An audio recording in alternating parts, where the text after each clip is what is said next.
কি ক'ব লাগিব খুদক আমি অসমৰ কেইটামান লোকসভা সমষ্টিত দলীয় সাংগঠনিক শক্তিসমূহ বৃদ্ধি কৰাৰ কাৰণে চেষ্টা কৰিছোঁ। দৰং, ওদালগুৰি, কোকৰাঝাৰ, যোৰহাট, কাজিৰঙা আৰু আমাৰ বৰপেটা এই গোটেইকেইটা লোকসভাৰ সমষ্টিত আমি দলীয় সাংগঠনিক কাম কাজখিনি অলপ নতুন ধৰণে কৰিব চেষ্টা কৰিছোঁ।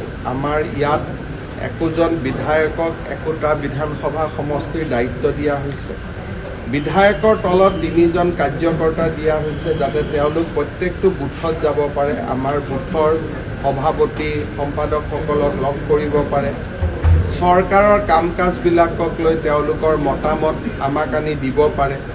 এই ধৰণে আমি সাংগঠনিক কাম কাজ বঢ়াই আছোঁ।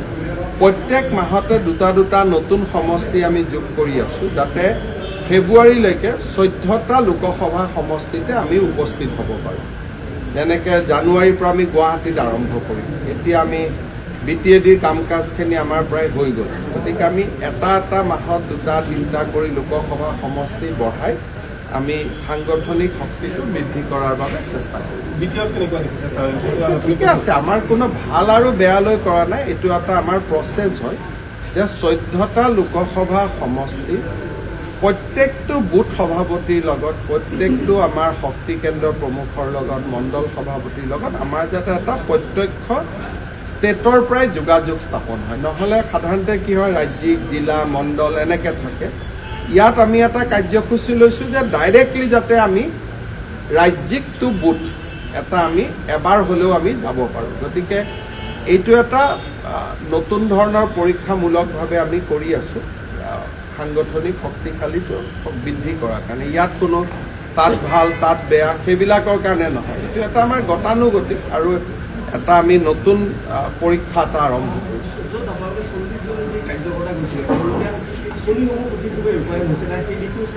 মই তেওঁলোকৰ মেইন কাম হ'ল বুথৰ সভাপতিৰ লগত যোৱা, বহা, কথা বতৰা, দলীয় কাম কাজ। চৰকাৰী কাম কাজ চাবৰ কাৰণেতো DC SP আছেই। তেওঁলোকে চৰকাৰী কাম কাজত কোনো কথা নাই। তেওঁলোকে দলীয় বুথ সমিতি আছেনে নাই, শক্তি কেন্দ্ৰৰ প্ৰমুখ আছে নাই, মন কী বাতত কেইজনকৈ উপস্থিত হয়, যিটো আমাৰ দলীয়, আমাৰ এখনতো চৰকাৰখন দিছপুৰত থাকিব।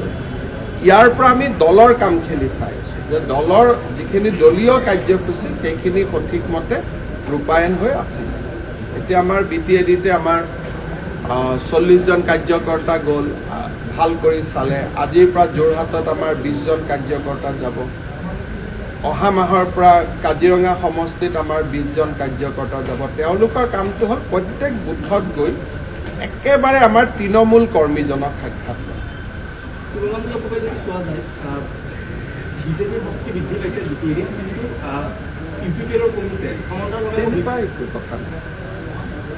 চবৰে নিজৰ নিজৰ ভোট আছে। তেওঁলোকৰ জেগাত আছে, আমি আমাৰ জেগাত আছোঁ আৰু আল্টিমেটলি দুয়োটাই মিলি ইলেকশ্যন খেলিম। গতিকে আমাৰ আৰু তেওঁলোকৰ পাৰ্থক্য একো নাই। মইতো শুনা নাই। এনেই পিছত তৃণমূল পৰ্যায়ত ইলেকশ্যন আহিলে অলপ অহা যোৱা চলি থাকে, কিন্তু আমাৰ BJPৰ যিটো বেছ, সেইটো BJPৰ বেছে আছে। আমাৰ ইমান ডাঙৰ মিটিংবোৰ হৈ আছে। গতিকে আমাৰ কোনো মানুহে এনেকুৱা খবৰ দিয়া নাই। কিন্তু 2-এজনক এটা কাৰোবাক জিলা সভাপতিৰ পদৰ পৰা আপুনি গুচাই দিছে, তেওঁ BPFত যোগদান কৰিছে, কোনোবা BPFক গুচাই দিছে, তেওঁ UPPLত জইন কৰিছে, UPPLে কাৰোবাক গুচাই দিছে, তেওঁ BJPক জইন কৰিছে। ৰাজনীতিত এইবিলাক হৈ থাকে, সৰু সুৰা দুই এটা। অৰুপ দে খুব ভাল কাৰ্যকৰ্তা আৰু আমাৰ BTADত তেওঁ খুব ভাল কৰি আছে। গতিকে এইবিলাক খুব উজৰাৰ কোনো নিয়ম নাই আৰু তেনেকুৱা ছিষ্টেমত দল নচলে।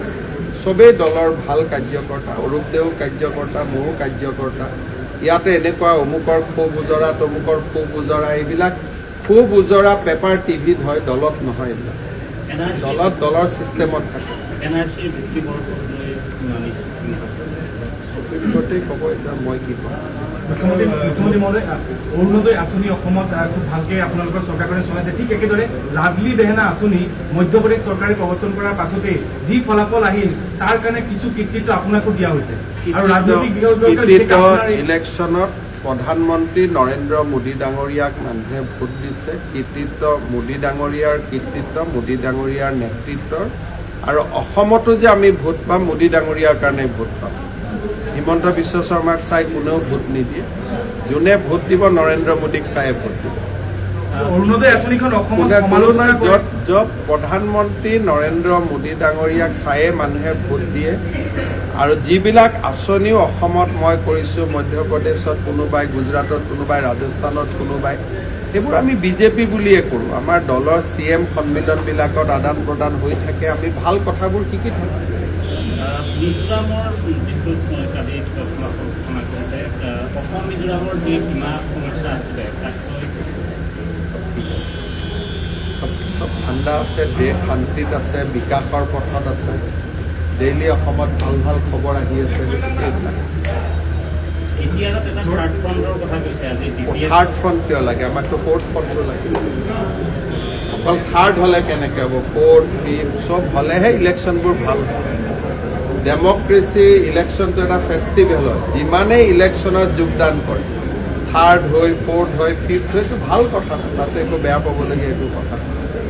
চবেই যোগদান কৰিলে হ'ল।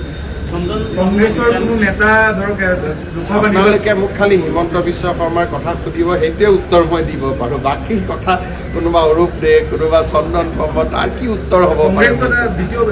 বিৰোধী দল কংগ্ৰেছটো ডাঙৰ দল ভাই, মই কি ক'ম আৰু। কোনো ডাঙৰ নেতা অহাৰ কোনো বিজেপিক আজিৰ দিনত আমি য'ত যেনেকৈ আছোঁ, 11.5টা চিট আমাৰ লগত আছে। গতিকে আৰু বাকীখিনি আৰু আলাপ আলোচনা কৰা নকৰা একো যুক্তি নাই। যিমানে কষ্ট কৰোঁ 11.5ৰ ওপৰত নাবাঢ়ে, কষ্ট নকৰিলেও 11.5 পাম। গতিকে ইমানেই বৰ্ডাৰ লাইন। 11.5টো 11.1 হৈ গ'লেতো 11.5ৰ লগত 0.1 যোগ কৰি দিলেতো 12 হৈ গ'ল। এতিয়া 12 হোৱাগৈ নাই, আমি 11.5ত আছোঁ। তাৰ লগত এটা ভোটো যদি যোগ কৰি দিয়ে 12 হৈ গ'ল। 12 হ'বগৈ নালাগে নহয়, 11.5 প্লাছ এটা ভোট হ'লেও আপুনি জিকিব। কিন্তু 11.5ত আছোঁ আজিৰ দিনত, পিছত দেখা যাব। ৰাজমল ডাঙৰীয়া পোনপটীয়াকৈ কৈছে যে মোদী প্ৰধানমন্ত্ৰী হ'ব, সময় আছে যদিও বুজি পাইছে নেকি? মোৰ সেইবিলাকত ইণ্টাৰেষ্ট নাই। মই নিজৰ মতে 11.5ত আছোঁ। প্ৰধানমন্ত্ৰী হ'ব বুলি এতিয়াই কৈ দিছে। মোদী ডাঙৰীয়া প্ৰধানমন্ত্ৰী যে হ'ব সেইটোতো চবেই জানে। আগতীয়াকৈ গম পায়, সেইটোতো চবেই জানে, আপুনিওতো গম পায়। চবেই গম পায়, এইটো আৰু এইটো নতুন কথাটো নহয়। মোদী ডাঙৰীয়া ভাৰতৰ তৃতীয়বাৰ প্ৰধানমন্ত্ৰী হ'ব, ৰাইজে পাতিব, এইটোতো চবেই জানে। আপুনি আগতে গম পায়, ময়ো আগতে গম পাওঁ, চবেই আগতে গম পাব পাৰে, তাত কি আছে। কিন্তু আমি 11.5টাতে আছোঁ। Thank you.